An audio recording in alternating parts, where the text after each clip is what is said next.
Hola a todos, bienvenidos una vez más a este conjunto de presentaciones que estamos dedicando a la inteligencia artificial.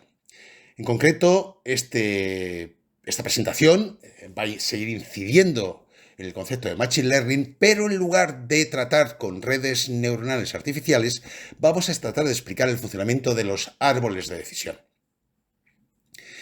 Al finalizar el tema, pondremos el mismo ejemplo que pusimos en las redes neuronales artificiales para que podáis comparar las soluciones y comparar la complejidad de ambas aproximaciones. Los árboles de decisión son métodos de clasificación con aprendizaje supervisado. Para la construcción del árbol de decisión se parte siempre de un conjunto de entrenamiento, igual que hacíamos en las redes neuronales artificiales, con parámetros o atributos y clases, o bien lo podemos llamar objetos a clasificar. Y se aplica el algoritmo ID3 para obtenerlo. El conjunto de entrenamiento representa el conocimiento, como decíamos en el tema de las redes neuronales artificiales, y no debe existir incertidumbre, es decir, debe ser consistente, ya hablamos en su momento, la misma descripción por atributos no debe dar lugar a dos clases distintas y completa, aunque, bueno, que falte algún ejemplo solamente implicaría que habría que reentrenar la red. Aquí no hay algoritmo de backpropagation, estos son árboles de decisión y hay que decir que es otro de los mecanismos más populares, junto con las redes neuronales artificiales, del Machine Learning. Se debe a John Ross Quinlan, un ingeniero australiano, y las publicaciones que hizo a lo largo de los años 80 y 90 sobre los árboles de decisión. El algoritmo ID3 es una mejora del primer algoritmo que propuso Quinlan, que fue el Concept Learning System, pero con dos mejoras. Introduce el concepto de entropía, algo que ya hemos visto en temas anteriores, para valorar el mejor atributo o parámetro, y soluciona el problema de conjuntos de entrenamiento muy grandes. Aquí no hay una entropía cruzada, como aparecía en las redes neuronales artificiales, al menos en la función de coste que utilizamos. Aquí simplemente hay un cálculo de entropía que me permite valorar cómo avanza el sistema para poder clasificar con mayor precisión un objeto, para poder identificarlo. Si el conjunto de entrenamiento fuera muy grande, se parte en subconjuntos mediante un algoritmo de refinamiento del que se hablará al final. La entropía, entendida, como decimos, como el grado de desinformación y la disminución de la entropía, por tanto, como la ganancia de información, para realizar la generación del árbol de decisión, son el fundamento de este algoritmo de clasificación. La entropía, como comentábamos en el tema anterior, fue formulada por Shannon en 1948. La expresión matemática de la entropía en este algoritmo, tal y como la enunció Shannon, es muy sencilla. Aparece en la figura y es un sumatorio donde C mayúscula es el número de clases, el número de objetos a clasificar o a identificar del conjunto de entrenamiento, y son las diferentes clases, y P sub I es la probabilidad de cada clase, que viene determinada obviamente por el número de veces cada clase que aparece en el conjunto de entrenamiento partido por el número de ejemplos totales, n. También aparece P sub I, además de P sub I, quiero decir, aparece el logaritmo en base 2 de P sub I. El hecho de usar logaritmos en base 10 o en base 2, es indiferente, es la expresión más usada y derivada de la definición de Shannon.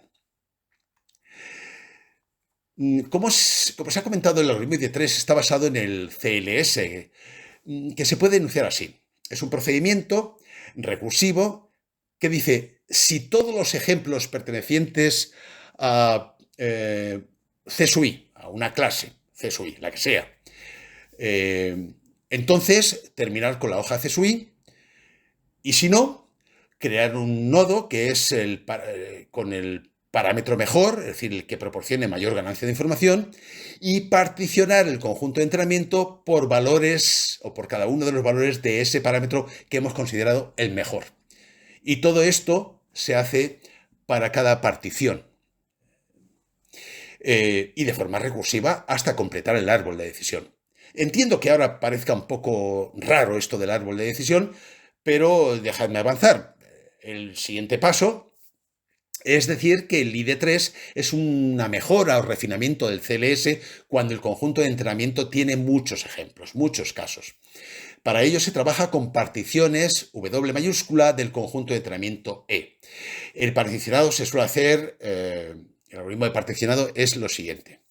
Se genera un árbol completo con el subconjunto W mayúscula, se comprueban todos los ejemplos que hay y que no pertenecen a W, es decir, el conjunto de ejemplos total E menos el subconjunto W, todos esos ejemplos que no pertenecen al conjunto W y con el que se ha confeccionado el árbol, y se comprueba si hay alguno mal clasificado.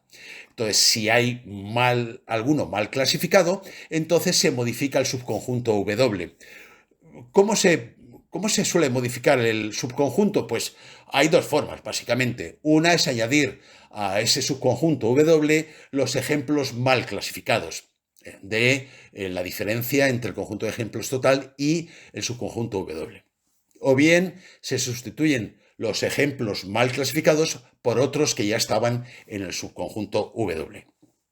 La construcción del árbol de decisión comienza siempre por el denominado nodo raíz n sub 0. Es decir, vamos a hacer un árbol, pero vamos a empezar por la raíz. Vamos a terminar en las hojas, que serán ya las clases, ¿no? Los objetos, una vez que están identificados. Es decir, va a tener una estructura de árbol invertido, como veremos claramente en los ejemplos que vamos a tratar.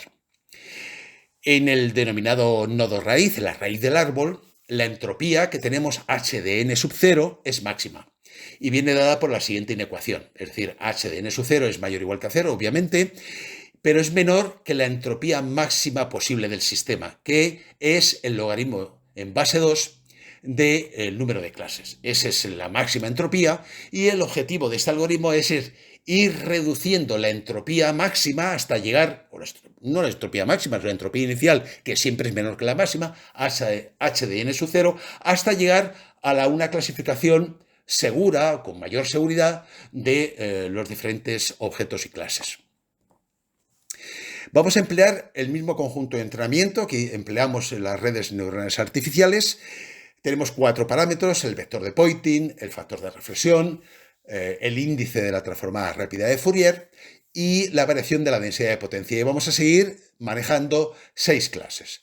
La clase CSU1, que es una persona caminando en un recinto en el cual hay una señal wifi procedente de un router y esa persona caminando produce una serie de variaciones en estos 4 parámetros. O bien la clase CSU2, que será una persona entrando en el recinto y se para dentro. Y eso produce una serie de variaciones en los 4 parámetros que estamos contemplando. La clase CSU3 sería un grupo de personas, no decimos cuántas personas, en principio un grupo, caminando por el recinto. La clase CSU4 sería un grupo de personas que entran en el recinto y se paran. La clase CSU5 sería una persona o animal caminando rápido por el recinto. Y la clase CSU0, igual que en las redes, caso de las redes neuronales artificiales, cuando estuvimos estudiándolo allí, es que no hay nadie en el recinto. Puede haber variación del número de redes Wi-Fi, puede haber varias redes Wi-Fi utilizando el mismo canal, eso puede producir alguna perturbación en alguno de estos parámetros, pero claro, el árbol de decisión, como lo hacía la red neuronal en su momento, tiene que ser capaz de discriminar y llegar a la conclusión que efectivamente eso no lo produce ninguna persona, sino que no hay nadie en el recinto, o sí, eso ya lo veremos cuando terminemos el árbol. El cálculo del árbol de decisión con el algoritmo ID3 empieza calculando la entropía inicial del nodo raíz n sub 0, que debe ser menor al logaritmo en base 2 de 6. ¿Por qué 6? Porque hay 6 clases y por tanto la entropía máxima, el grado máximo de desinformación es 2,58496 y la entropía del nodo inicial, nodo raíz, tiene que ser menor o igual que eso. Bien, n mayúscula son 12 porque hay 12 ejemplos en el conjunto de entrenamiento y hay un total de 6 clases, de C0 a C5. Por tanto, vamos a calcular la entropía que hay en el nodo raíz, aplicando la expresión de Shannon de un sumatorio de i igual a 1 igual a 6 de la probabilidad P sub i de cada clase multiplicada por el logaritmo en base 2 de esa probabilidad. Así, la probabilidad de que se produzca la clase 0, vemos en la tabla de ejemplos que hay 2 casos sobre los 12 totales, por tanto su probabilidad es 12. 2 partido por 12, la de C sub 1 sería 3 casos sobre 12, sería 3 partido por 12, y así el resto de las clases. Obtenidas las probabilidades, podemos calcular también el logaritmo en base 2 y aplicar la expresión, de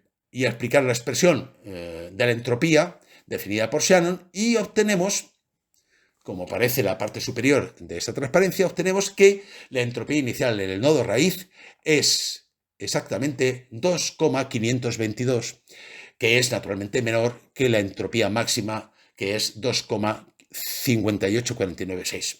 El segundo paso, hecho este primer paso inicial, sencillo, es determinar el atributo con mayor reducción de entropía, mayor ganancia de información. Lo que trata el árbol de decisiones de todos los parámetros que tengo, cuál tiene que ser el orden en que yo los considere para poder llegar a una solución. ¿Tengo que coger primero el vector de Poynting o tengo que coger primero el valor del factor de reflexión? ¿Cuál de ellos? Esto no se hace de forma arbitraria, sino se hace viendo cuál sería el parámetro que reduciría más la entropía de este nodo raíz h de n sub 0. Así que tenemos que comprobarlos todos. Comencemos por el vector de Poynting y entonces veo que la probabilidad de que el vector de Poynting sea igual a 0, hay 2 casos entre 12, la probabilidad de que el vector de Poynting esté entre 0,5 y 1, hay 4 casos entre 12, entre 0,25 y 0,5, 3 casos entre 12, y entre 0 y 0,25, 3 casos entre 12. A continuación, lo que hacemos es calcular la entropía si consideramos el vector cuando el vector de Poynting es 0, y esto es, aplicando la expresión de la entropía, menos 1 por el logaritmo en base 2 de 1, como veis en la figura. Esto significa que esa entropía es 0, no hay entropía. Lo que me está diciendo es que si el vector de Poynting es 0, la clase es C sub 0, no hay incertidumbre, no hay más que calcular. Por el contrario, si estando en el nodo raíz el vector de Poynting, que es el primer parámetro que estoy valorando, a ver si es el mejor para ser considerado, estuviera entre 0,5 y 1, aplicando la expresión de la entropía, es decir, 2 cuartos probabilidad de entre 0,5 y 1 multiplicado por el logaritmo en base 2 de 2 cuartos más, de nuevo, 2 cuartos, que son los 4 casos que hay, me sale una entropía de 1.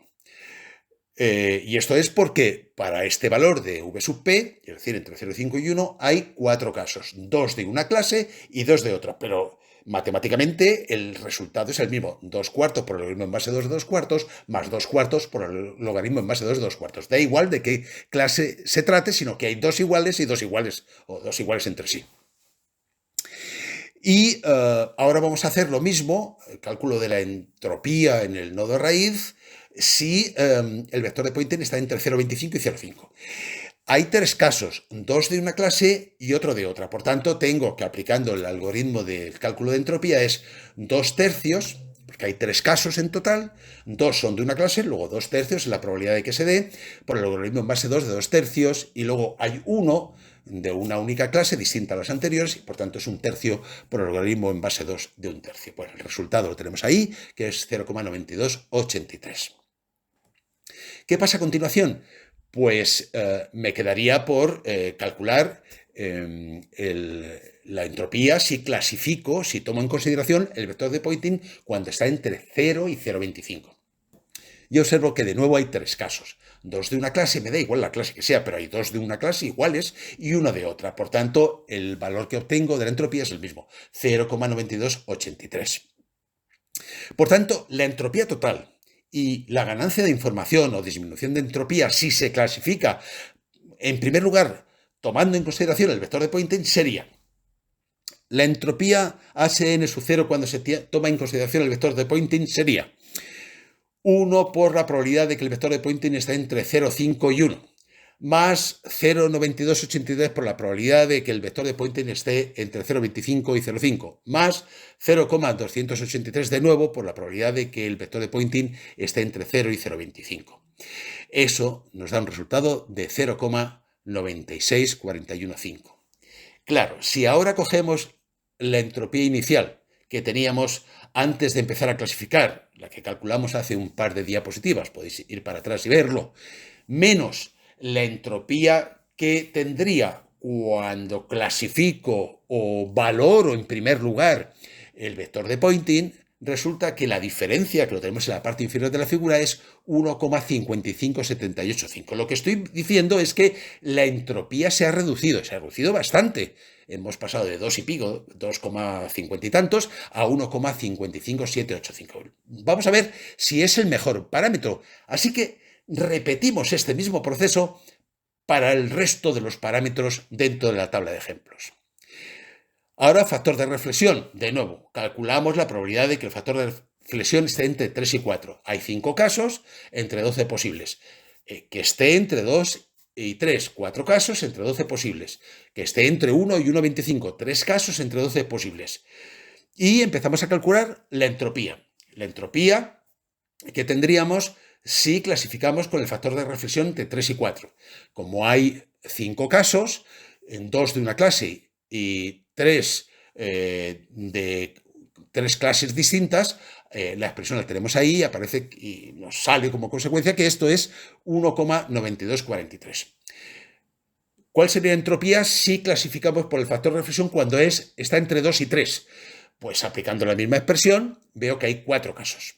La probabilidad es 4 casos, hay 2 de una clase y 2 de una clase distinta cada una. Por tanto, es 2 cuartos por el logaritmo en base 2 de 2 cuartos más 2 cuartos, pero porque hay 2 clases, son distintas, y al sumar es 2 veces, decirlo de esta manera, 2 veces un cuarto por el logaritmo en base 2 de un cuarto. En resumidas cuentas sale 1,5. Lo mismo para el factor de reflexión entre 1 y 1,25, donde hay 3 casos y los 3 son de una clase distinta cada uno, con lo cual hay que multiplicar, bueno, con el signo menos, por supuesto, 3 por un tercio por logaritmo en base 2 de un tercio, igual a 1,58496. Por tanto, la entropía total y la ganancia de información o disminución de entropía, si se clasifica en primer lugar no por el vector de Poynting, sino por el factor de reflexión, sería igual a 1,9243 por la probabilidad que calculamos hace un par de diapositivas de que la factor de reflexión sea 3 cuartos, esté entre 3 y 4, perdón, más 1,5 por la probabilidad de que el factor de reflexión esté entre 2 y 3, más 1,58496 que acabamos de obtener en la parte superior de la transparencia, multiplicado por la probabilidad de que el factor de reflexión esté entre 1 y 1,25. En resumidas cuentas, lo tenemos todo y eso sale 1,696. Así que la ganancia de entropía, que sería la diferencia de la entropía que había en el nodo raíz menos la entropía que nos quedaría, que tendríamos al clasificar por el factor de reflexión, sale una ganancia de 0,824. Ya vemos que esta ganancia es menor que para el vector de Poynting. Así que seguro que este parámetro no va a ser el mejor, porque el otro nos ofrece una mayor ganancia. Bien, y seguimos haciendo el mismo procedimiento con la variación de la densidad de potencia, donde vemos que calculamos la probabilidad para los diferentes valores de la variación de la densidad de potencia. Vemos que hay 3 casos para un valor, 6 para otro y 3 para otro, y el total de casos son 12, siempre es lo mismo, desde el vector, desde el nodo raíz, quiero decir. Calculamos la entropía que tendríamos si clasificamos por variación de la densidad de potencia cuando está entre 0,25 y 0,5, si está entre 0 y 0,5, igual que hacíamos en los casos anteriores, y lo que obtenemos finalmente, lo mismo para la variación de la densidad de potencia entre 0,5 y 1, y lo que obtenemos es que la entropía total y por tanto la ganancia de información sería entropía total si clasificamos desde el nodo de raíz con el vector con la variación de la densidad de potencia, perdón. Vamos multiplicando cada cada valor que hemos obtenido por la probabilidad correspondiente que obtuvimos hace un par de diapositivas y obtenemos un valor de 1,61775. Al hacer la resta, como hemos hecho en los casos anteriores, entre la entropía en el nodo raíz menos la entropía que tendríamos si clasificamos por este valor de densidad de potencia, vemos que la ganancia es 0,90425, que es también menor que la que habríamos obtenido, que la ganancia obtenida en el primero de los parámetros, el vector de Poynting. Bien, repetimos el proceso para el parámetro FFT, o más bien para el índice de FFT, y vemos que hay cuál es la probabilidad de que los índices sean 2 y 3, pues son 4 casos entre 12, que el índice sea 0, 5 casos entre 12, que sea 1 o 2, el índice 1 entre 12, o mayor igual que 4, 2 entre 12, y de nuevo, una vez calculadas las probabilidades, calculamos la entropía para los diferentes valores de la FFT, que esté entre 2 y 3, y nos sale una entropía de 1, que sea igual a 0, nos sale una entropía de 1,1973, y también que esté la entropía la entropía para la FFT, el índice sea 1 o 2. En este caso, de nuevo, lo que vemos es que la entropía sale 0, y sale 0 porque el logaritmo en base a 2 de 1 es 0, y entonces lo que me está diciendo es que si clasificáramos por el índice de la transformada rápida de Fourier y este fuera 1 o 2, solamente hay una clase, no hay incertidumbre. Bien, y finalmente hacemos lo mismo, el cálculo de la entropía, cuando la FFT, el índice de la FFT es mayor o igual que 4 y nos sale una entropía de 1. Bien, finalmente, como en el resto de los parámetros, calculamos la entropía total, que es la suma de todas estas entropías multiplicada por la probabilidad de que el parámetro correspondiente tenga ese valor, y nos sale 0,998875.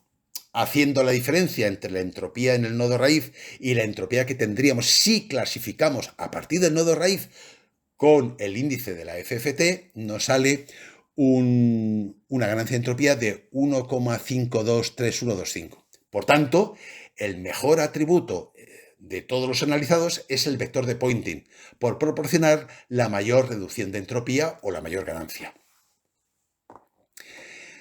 Claro, esto no ha terminado aquí. El proceso es recursivo y hay que seguir con las diferentes subtablas que se obtienen para cada mejor atributo. En este caso, el mejor atributo ha sido el vector de Poynting. Con lo cual, la subtabla quedaría determinada por este atributo, que es el mejor. Es decir, la subtabla, cuando el vector de Poynting es 0, en realidad no hay nada más que un caso, que es C sub 0. Lo vimos cuando calculamos la entropía, que nos salía 0. Luego no hay que hacer nada más, ya sabríamos cómo clasificar el objeto.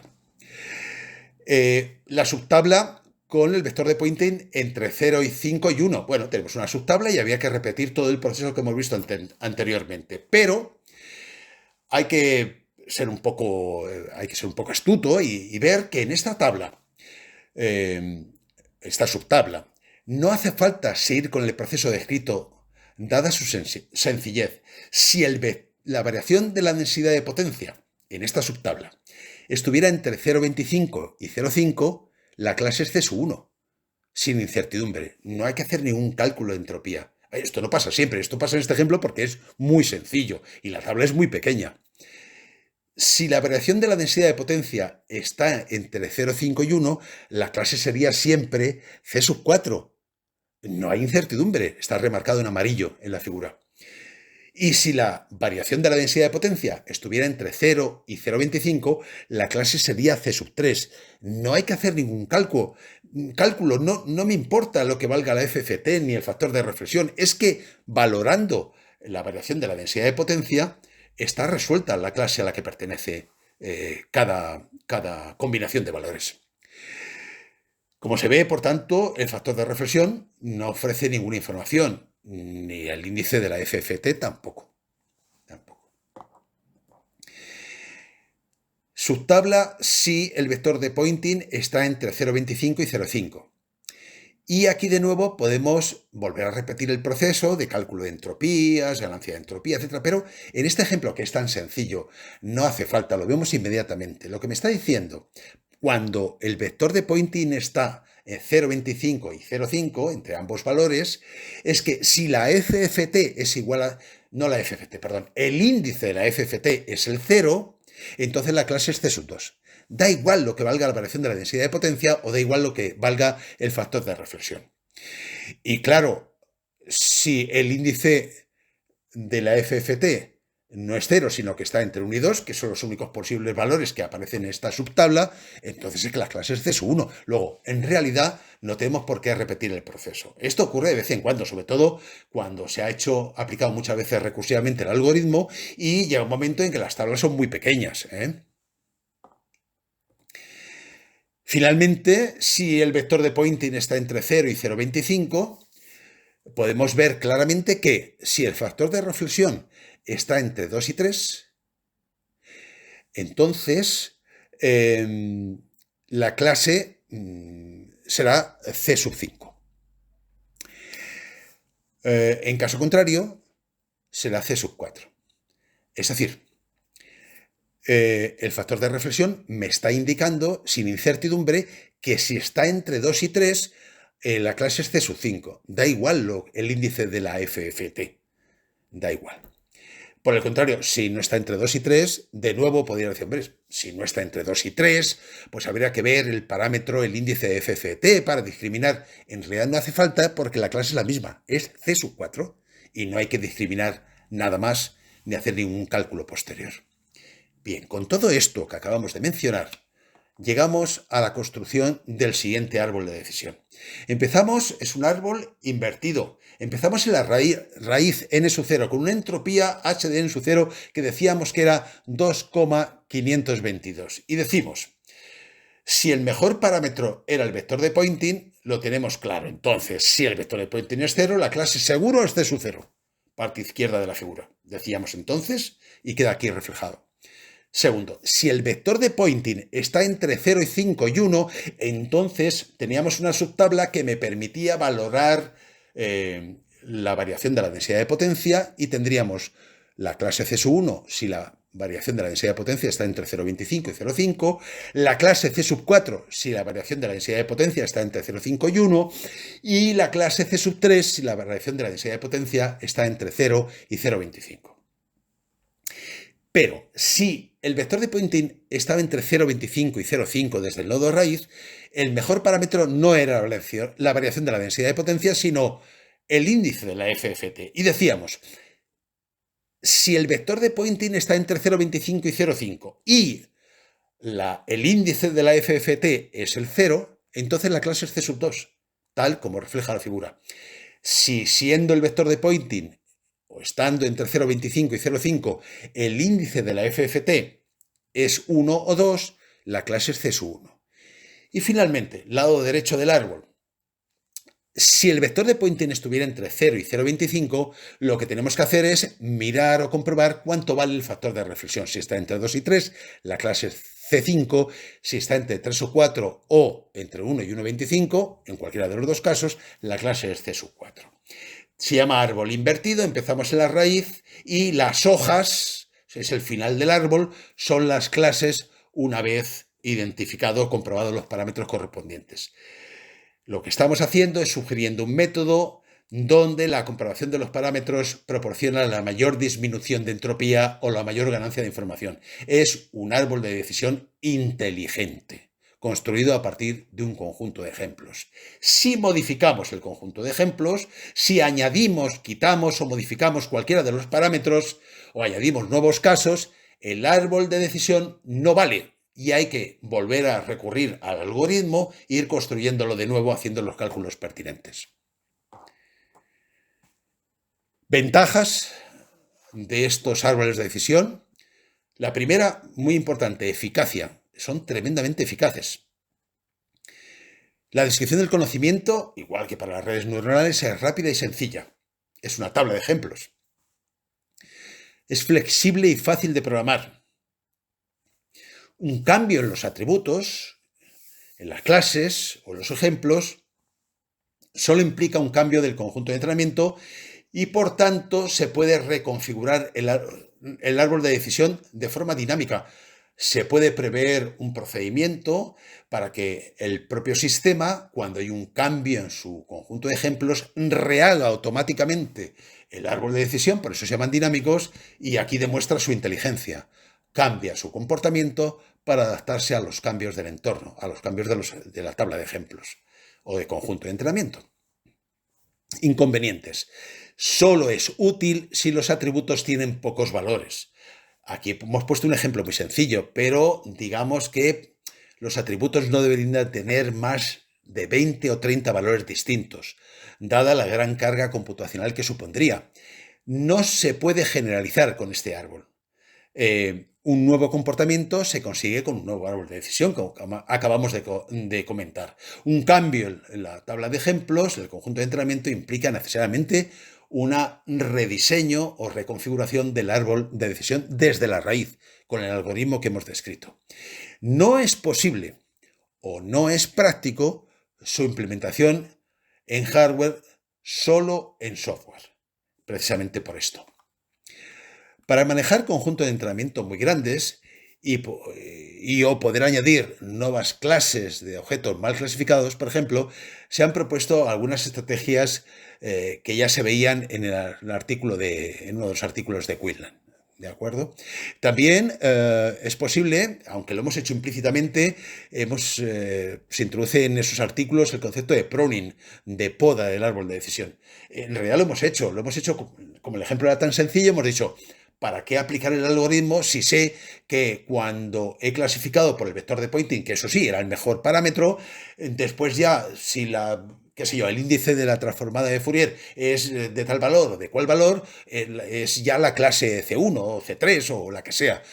Quiero decir, eso se llama pruning. Hemos podado el árbol sin necesidad de aplicar y hacer ramas artificialmente para llegar a la misma conclusión.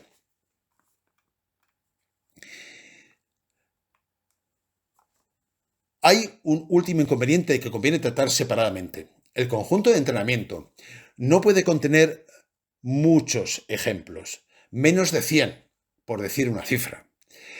Es verdad, como se comentó anteriormente, que se pueden trabajar con un conjunto de trabajo reducido, un subconjunto, y refinar el árbol. Pero no deja de ser carga computacional, cálculo que tiene que hacer una máquina, un ordenador, un programa o lo que sea, o donde sea que tengamos implementado el algoritmo. Este problema también puede apreciarse en las redes neuronales artificiales como las estudiadas, pero en este caso, y para el procesamiento de grandes cantidades de datos, existe una alternativa, que es el Deep Learning. El Deep Learning tiene su mejor y más eficaz campo de aplicación en el procesamiento de imágenes o de audio, donde el volumen de datos es muy elevado. Y a ello dedicaremos el próximo tema, y espero veros allí si os ha gustado este que terminamos